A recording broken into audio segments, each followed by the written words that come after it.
Hello friends, माँ Pitambara coaching classes में एक बार फिर आपका स्वागत है।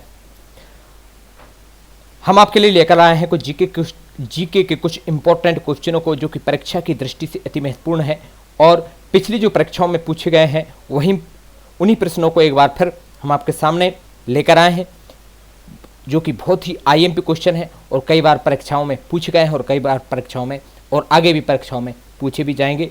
तो चलते हैं दोस्तों क्वेश्चन की तरफ। क्वेश्चन नंबर 1 ये रहा आपकी स्क्रीन पर। मध्य प्रदेश में पहली बार राष्ट्रपति शासन कब लागू किया गया? तो इसका ऑप्शन है ऑप्शन नंबर ए 6 अक्टूबर 1983, ऑप्शन बी 4 अगस्त 1970, ऑप्शन सी 30 अप्रैल 1977 और ऑप्शन डी 17 फरवरी 1980। तो बताइए दोस्तों सही ऑप्शन क्या है? तो सही ऑप्शन है ऑप्शन नंबर सी 30 अप्रैल 1997। देख लेते हैं डिटेल में। राष्ट्रपति शासन या केंद्रीय शासन भारत में शासन के संदर्भ में उस समय प्रयोग किया जाने वाला एक परिभाषिक शब्द है जब किसी राज्य सरकार को भंग या निम्नलिखित या निलंबित कर दिया जाता है और राज्य प्रत्यक्ष संघीय शासन के अधीन आ जाता है। भारत के संविधान का अनुच्छेद 356 केंद्र की संघीय सरकार को राज्य में संवैधानिक तंत्र की विफलता या संविधान की स्पष्ट उल्लंघन की दशा में उस राज्य का राज्यपाल सरकार को बर्खास्त कर उस राज्य में राष्ट्रपति शासन लागू करने का अधिकार देता है। तो ठीक है फ्रेंड्स, चलते हैं नेक्स्ट क्वेश्चन की ओर। तो क्वेश्चन नंबर 2 ये रहा आपकी स्क्रीन पर। क्वेश्चन नंबर 2, मध्य प्रदेश में हर 12वें साल कुंभ मेला कहाँ लगता है? तो बताइए दोस्तों, ऑप्शन ए रहे आपके सामने, A Sanchi, B Omkareshwar, option C Chitrakoot और ऑप्शन डी उज्जैन। तो इसका सही आंसर है दोस्तों ऑप्शन नंबर डी उज्जैन। इस कुंभ के मेले का नाम क्या है? तो कुंभ के मेले का नाम है सिंहस्थ कुंभ, जो कि क्षिप्रा नदी के तट पर स्थित है। सिंहस्थ कुंभ महापर्व प्रत्येक 12 वर्ष के अंतराल में नासिक की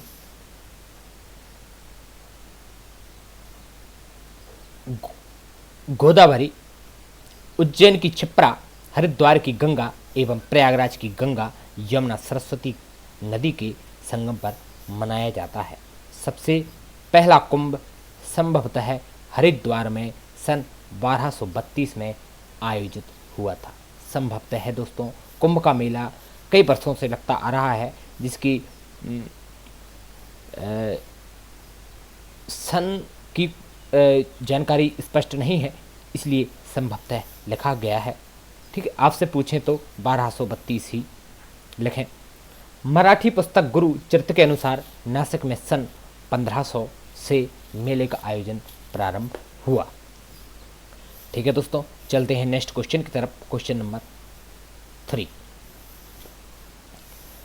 निम्न में से कौन सी नदी यमुना में नहीं मिलती है? ऑप्शन ए रहा है आपके सामने, option A Chambal, option B Betwa और option C Son, option D Kali Sindhu. तो सही ऑप्शन है दोस्तों ऑप्शन सी सोन नदी। सोन नदी भारत के मध्य भाग में बहने वाली एक नदी है। इसे सोनभद्र शिला के नाम से भी जाना जाता है। यमुना के बाद यह गंगा नदी की दक्षिणी उपनदियों में सबसे बड़ी है। यह मध्य प्रदेश के अनूपपुर जिले में अमरकंटक के पास उत्पन्न होती है, जो विंध्याचल पहाड़ियों में नर्मदा नदी के स्रोत स्थल में पूर्व में स्थित है। यह उत्तर प्रदेश और झारखंड राज्यों से गुजरकर बिहार के पटना जिले में गंगा नदी में विलय हो जाती है। ठीक है दोस्तों, इधर एक पॉइंट और याद रखने वाली बात है कि यमुना नदी की सहायक नदी कौन सी है, ये कई बार पूछ लिया जाता है। तो इन तीनों नदियों को आप याद रखेंगे, चंबल, बेतवा, काली सिंधु। जो कि यमुना नदी में मिलती हैं।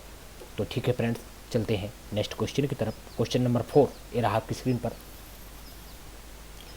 सतपुड़ा राष्ट्रीय उद्यान किस लिए प्रसिद्ध है?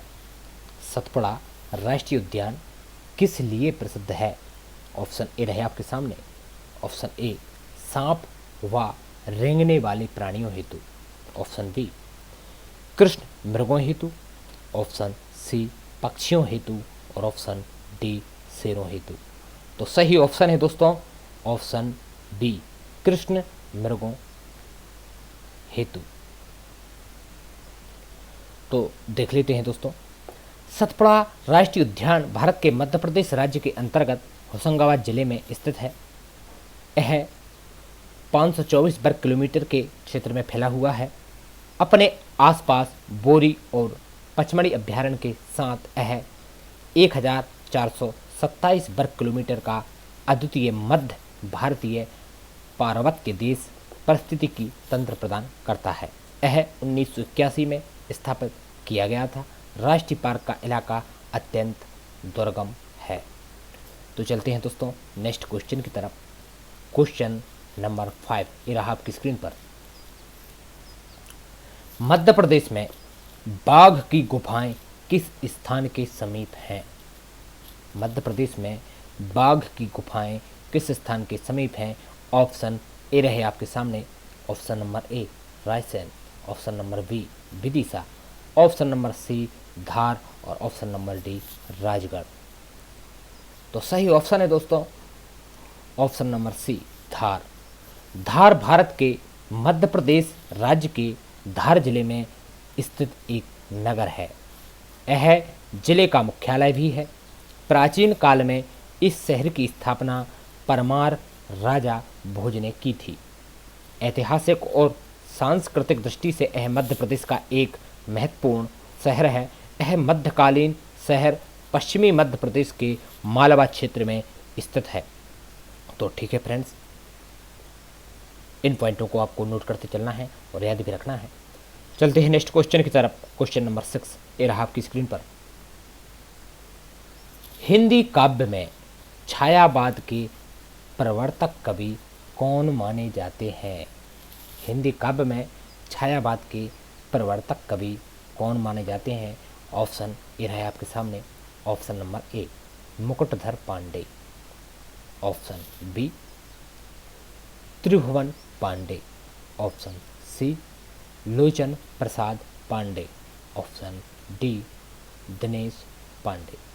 सही ऑप्शन है दोस्तों ऑप्शन ए मुकुटधर पांडे।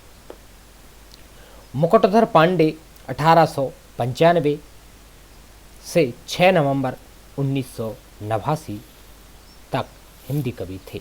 वे छायावाद के जनक माने जाते हैं।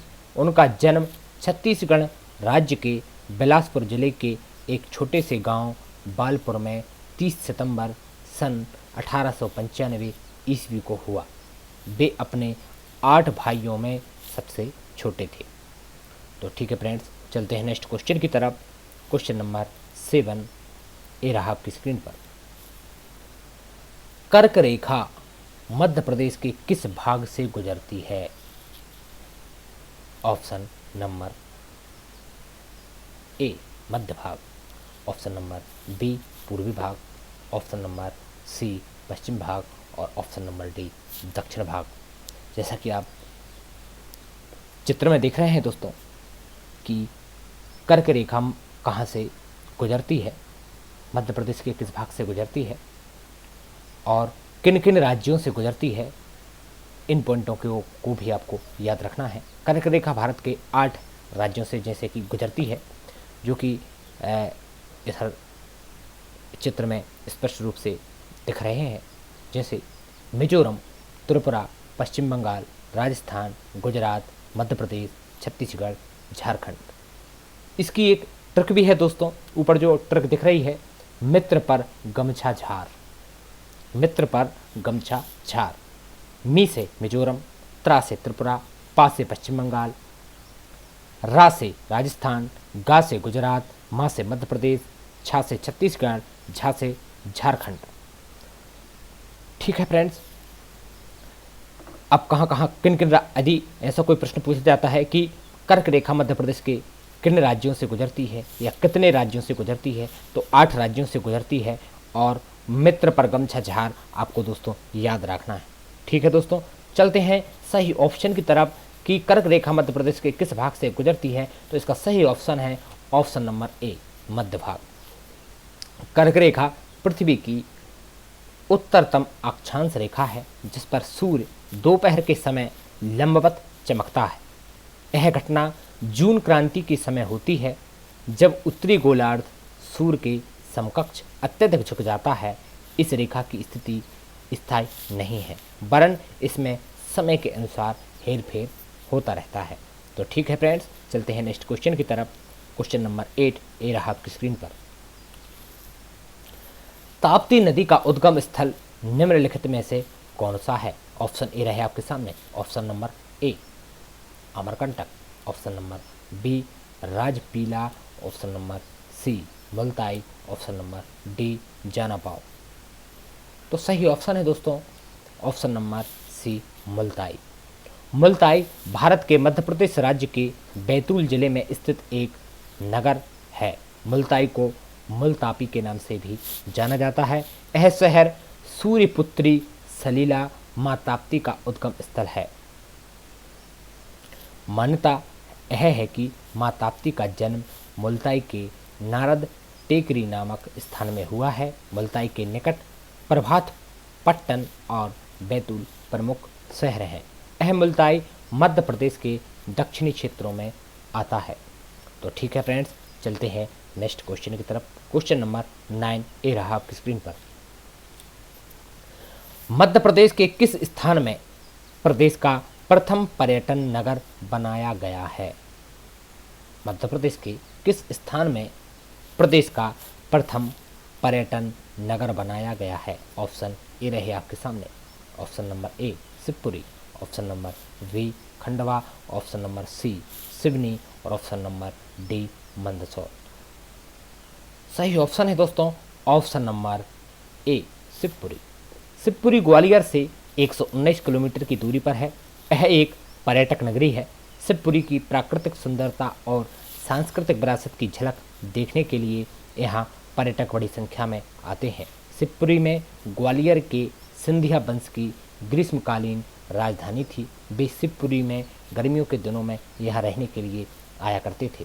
तो ठीक है फ्रेंड्स, चलते हैं नेक्स्ट क्वेश्चन की तरफ। Question number 10। मध्य प्रदेश के सर्वाधिक क्षेत्र में कौन सी फसल बोई जाती है?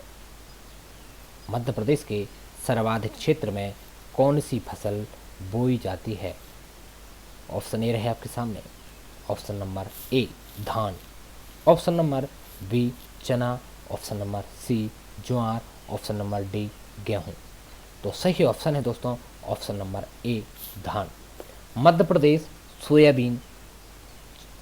में सोयाबीन, चना, उड़द, तुअर, मसूर, अलसी के उत्पादन में प्रथम स्थान एवं मक्का, तिल, रामतिल, मूंग के उत्पादन में द्वितीय स्थान तथा गेहूं, ज्वार, जौ के उत्पादन में देश में तृतीय स्थान पर है। वहीं रबी में गेहूं, चना, मटर, मसूर, सरसों, गन्ना, अलसी बहुतायत में बोई जाती है। तो ठीक है फ्रेंड्स, कैसा लगा आपको हमारा वीडियो?